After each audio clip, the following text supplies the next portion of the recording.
Hey everyone, I'm Chris Young, and behind camera here we have David Leneff.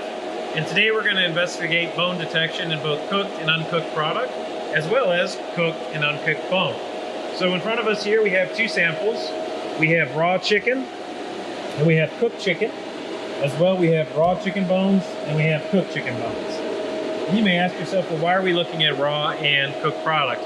Well, depending on your process, a lot of people will want to look at the bones at the final end of the line.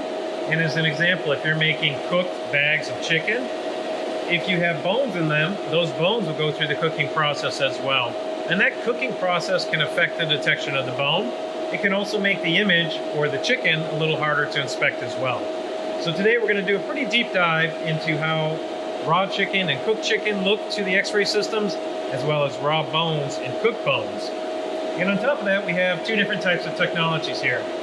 We have our standard single energy system. This system does a great job at finding all sorts of contaminants, including bone. Then we also have our dual energy system. And this system's a little bit unique.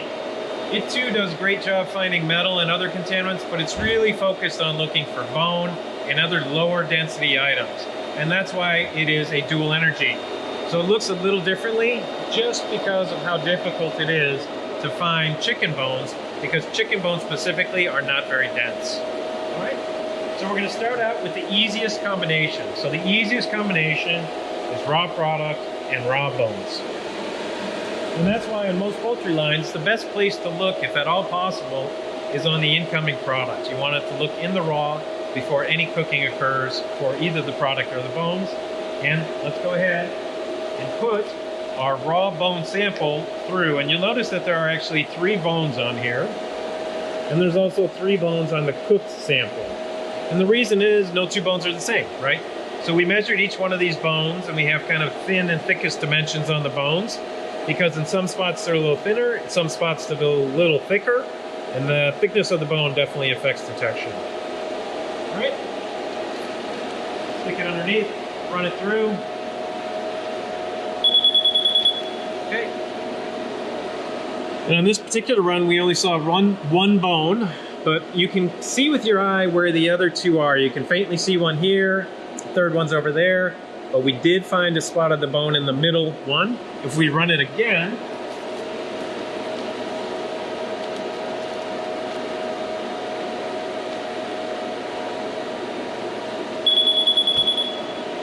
okay, that time we found a little bit more of the first bone, again the second bone, and not really too much of the third bone.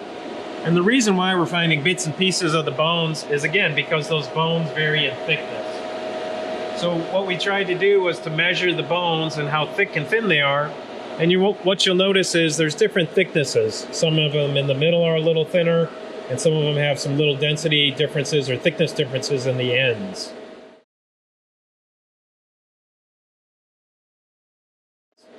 All right, so it's not uncommon to find only parts of the bone. But overall, we can see it's very difficult to find chicken bones. Okay? So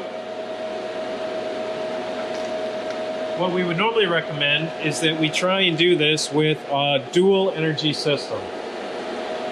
So if we move to the next system, this system has been designed specifically for these lower density items. Now if we run it through on this one,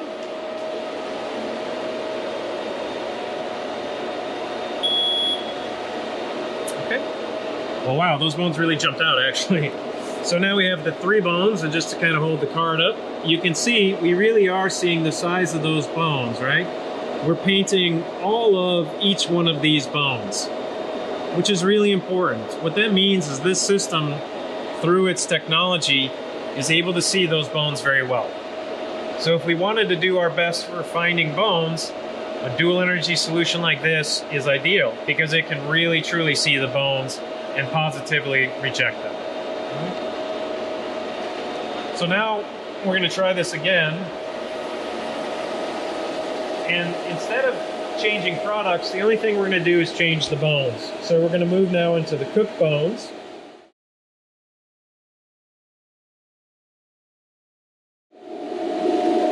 Without changing any of the settings. And I want us to look real quickly at kind of the darkness level of these bones, just visually. You can definitely see them with your eyes pretty well.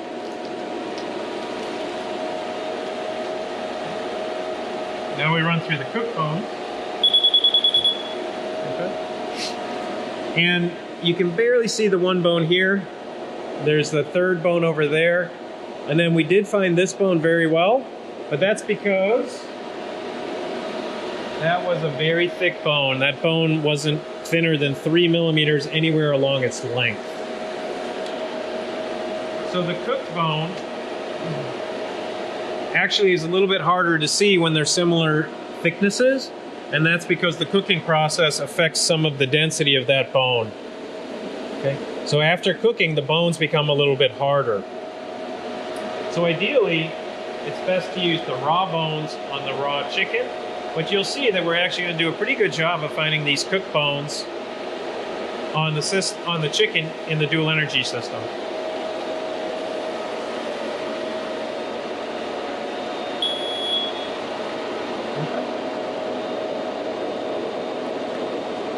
And again, just for comparison, we see that the bones are all fairly similar length and size. We might have started to miss a little bit of the C1 bone. You can see it kind of getting a little jaggy towards the ends, but it still did a good job at finding all 3 bones. Okay. Not quite as good as the raw bones, but still very good. So I think it's pretty clear that the dual energy system, when looking for poultry bones, definitely has an advantage over a single energy system. Both systems are set up running at the same speed as well. The next part of this is, well, okay, that's great, but this raw product is actually very nice. So what we've done is we've kept it to about 40 millimeters thick, and it is pretty smooth. Same kind of height, same level, nice, pretty uniform grayscale. So it's a pretty good product. Not really all that difficult. Now if we switched over to the cooked product, again, it too is 40 millimeters thick. It's cooked chicken, but now it's diced. And we've tried to bunch it together a little bit, but we can quickly run it through and show you what it looks like. Okay. And we notice all the red spots that jumped out, and those are spots in the image that are a lot more difficult to detect. So we didn't do anything, we didn't change any of the settings. We just wanted to show how the raw product, because it's more uniform and more consistent, is a lot easier. And as soon as I run through the same thickness product, same type of product, but because it's now diced into these cubes, it forms all of these density spots that can be construed as a false reject. So once I learn this, you can see normally our detection will simply just go down. It's a harder product for the X-ray to learn, so the density variation is going to cause all the settings and sensitivity to go down. So I've already got that set, so just give us a second. We're going to switch over to the cooked product. So now we're back. We changed the product. Okay, and then hopefully, if I run this through, it'll come out without any false reject.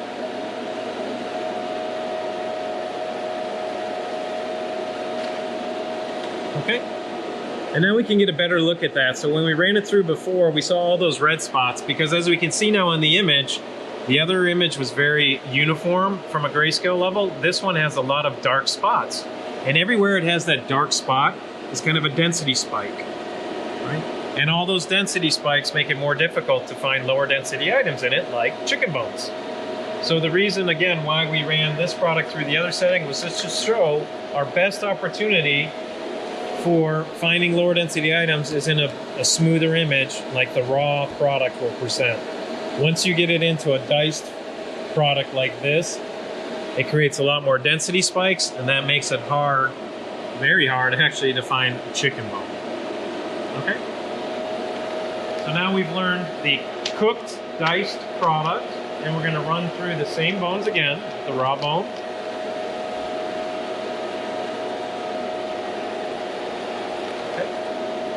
And now we're going to visually try and see them, and honestly I can't tell where they're at. And that's because all that density spikes and all those differences in density kind of hide or mask those bones. They're no longer even visually able to be seen, and the software can't see them either. And we'll do the same with the cooked bone.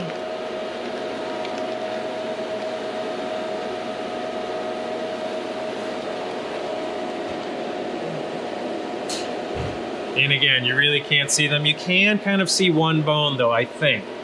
This might be this one very thick bone that we have here. But it's great that we can kind of see it, because if we look closely, the density or the darkness of that is no more dark than any other spot in this image. So all of these chunks of product, all these density spikes, pretty much limit the ability to find any size chicken bone. Okay. So now we'll try and do the same thing over on the dual energy system. Run through the good product.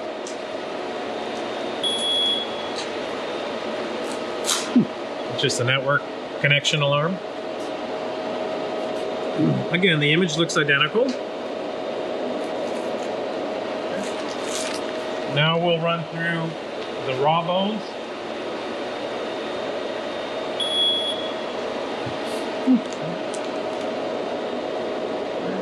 And we started to pick up a couple spots, right? Only the thickest areas of the bones. Because even with dual energy, this is still an extremely difficult image to try and find bones in because it's diced. Okay. Now we'll try the cooked bones.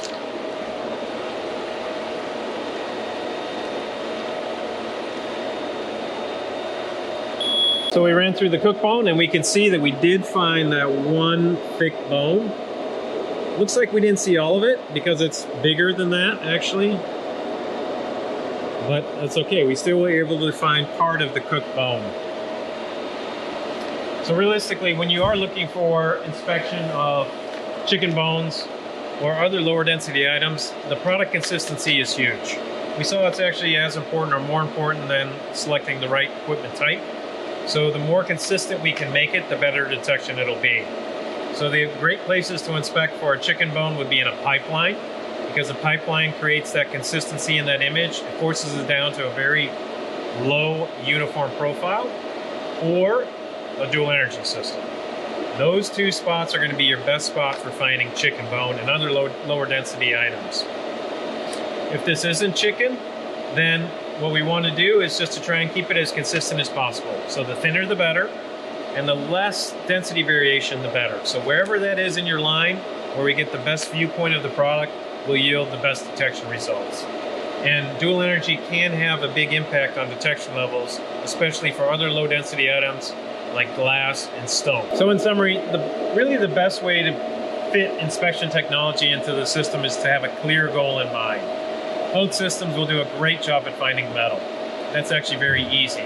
However, if you do want to find chicken bone, or say glass and a stream of peanuts, or other field harvest crops, or maybe rocks and potatoes, you really have to have that goal in mind. My number one goal is going to be to find metal, or my number one goal is going to be to find glass or rocks or bone. Because if I do need to find those lower density items like glass or rocks or bone, then it's very critical which technology I use and where I implement it in the line. And it's also important to have that open mind that, hey, if I really want to make a big difference and reduce my complaints for this type of contaminant, I have to be a little more flexible on where I'm going to place the unit. If you only want to find metal, no problem. We can place the unit pretty much anywhere. Metal is very easy to find, so either system will do a great job. Either type of product will still do a great job. But when it comes to low density items, bones, glass, rock, ceramic, stone, product placement and product type are critical. Thanks again for your time.